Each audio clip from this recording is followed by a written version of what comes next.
Hi, and welcome to episode number 7 of Discovering DataFlex with Johan. Today we're going to look at the environment, and I hope that the videos I've done so far have inspired you to download the studio and have a look at it. And if it hasn't, then it's starting to get a good time to do that now, because we're going to look more at the environment and the code and how things are connected.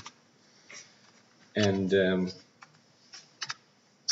can download it at dataaccess.com/download, and there's a 60 days evaluation, or you can order a free personal license that you can use, and you can always upgrade that to a commercial license by changing the license code. So it's very easy. But let's get to it. Of course, we have a database. In DataFlex, everything resolves around the database in the bottom of the application. You have, from the beginning, they had a record-based database called the DataFlex database.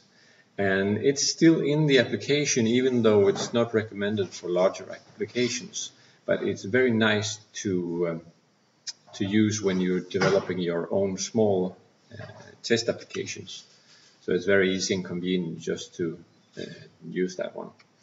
Otherwise, you can use any SQL-based database that you want.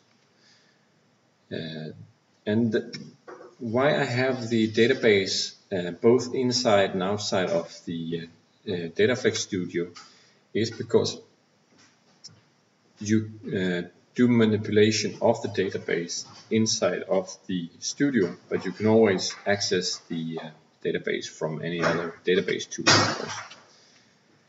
The next layer is data dictionaries, and here you try to keep as much logic as possible about each table. So if you have a table that's connected to another table and you need to update a value in the other table, you put that in the data dictionary. All the validations and all the constraints is in the data dictionary. In that way, you can change the database with an instance without having to bother about the business logic, and you have it all here. And the next layer is the view layer. And here you put all the objects like input form, panels, and everything like that. And DataFlex comes with a lot of things built in. And the DataFlex language has a very specific feature that I haven't seen in any other language, which is that you can instantiate objects and then write code into those objects and functions and stuff like that to manipulate them on the fly. So we will look at that more in the next video, but it's a really nice feature of the DataFlex language. And this is basically everything you are going to work in. And this is the 3 levels that Data Access is talking about when they present DataFlex. But I want to extend it a little bit because you also have the core framework, which has all the subclasses that you use when you create objects. For instance, a selection list has their own objects in the core, and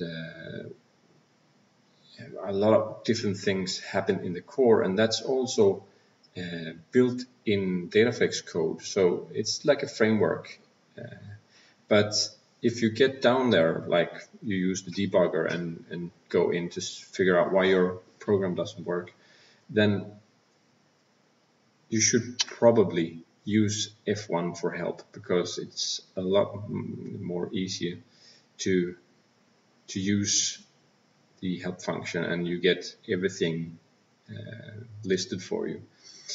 And that's just place your cursor on the word you need help on, and then press F1, and you'll get all the details that you want. And of course, you also have the view different interfaces, I would say. You have the Windows interface for Windows applications, you have the web interface for web applications, and really soon, probably when you're watching this video, we will have a mobile framework as well, and you can always build software as a service interfaces. So this basically wraps it up for the overview, and welcome back in the next video where we're going to look at the actual studio and the code and the framework and how it all connects. Bye for now.